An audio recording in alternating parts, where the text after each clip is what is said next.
I'm Gwen Torges, and I'm the chair of the Political Science Department here at IUP. As someone who teaches constitutional law, June every year is one of my favorite months because it's the time when the Supreme Court hands down all the biggest, most high-profile, most controversial cases of the year. In the next 10 minutes, I'm going to explain how I might make sense of this past June 2022 with a question that I got an awful lot. This past June, when the court, within a couple of days, handed down two of the biggest cases of the year, and they seemed to go in opposite directions in terms of, was the court going to strike down what a state did, or was the court going to uphold the law of a state? And I got emails from students and colleagues and said, what's going on here? And it's actually not that hard to understand. And here's how I might talk about it in a class.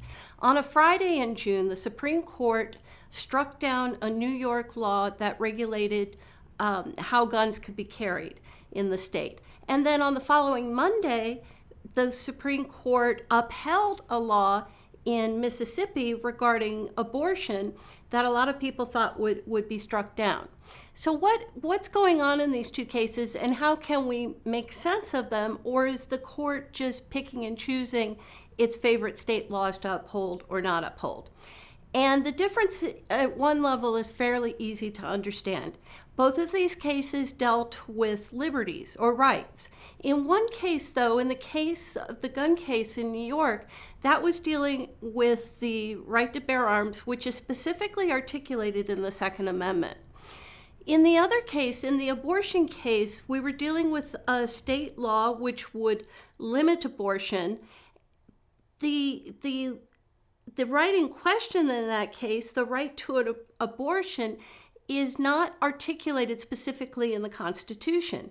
It's what we might call an unenumerated right, and it was based on a series of Supreme Court decisions going back to 1965, when the court in 1965 said that the shadows of parts of the Constitution implicated a right of marital privacy. That decision over the years was extended.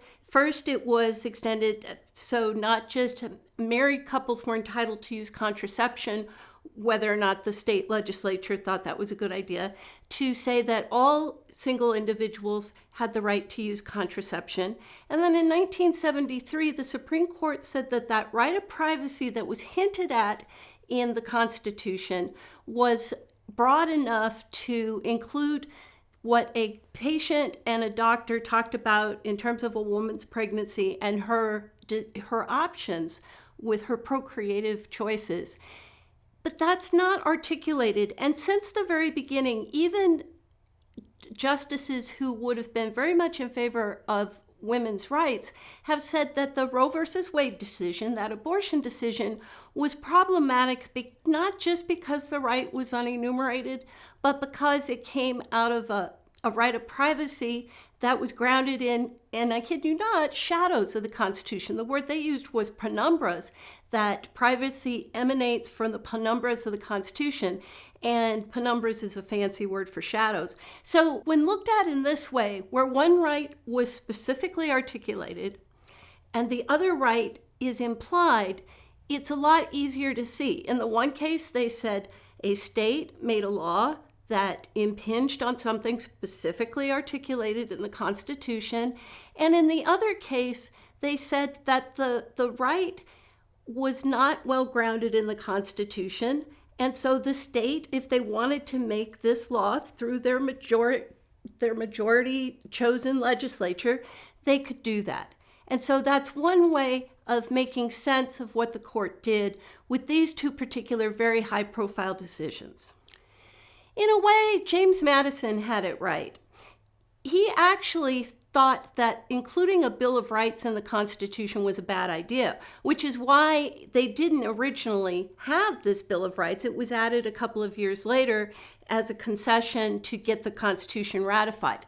But his objection to a list of rights or a Bill of Rights, he said, look, when you go about this business of making a list of rights, you're not going to get everything on there. And later on, people are naturally going to think, oh, if it's not in this list, we either don't have it or it's not as important, which is why he insisted on the Ninth Amendment, which said rights that aren't contained in this list above shouldn't be construed to deny or disparage other rights that are retained by the people. And so he was right in his fear, because things that aren't listed in the Constitution have become more vulnerable to be thought less important or to deny or disparage. So in a time when judges of all stripes and persuasion have been trying to be more reticent in terms of staying in their judicial role, it certainly is going to be much harder for rights that aren't specifically listed to be considered as full-fledged equals to the rights that are specifically listed.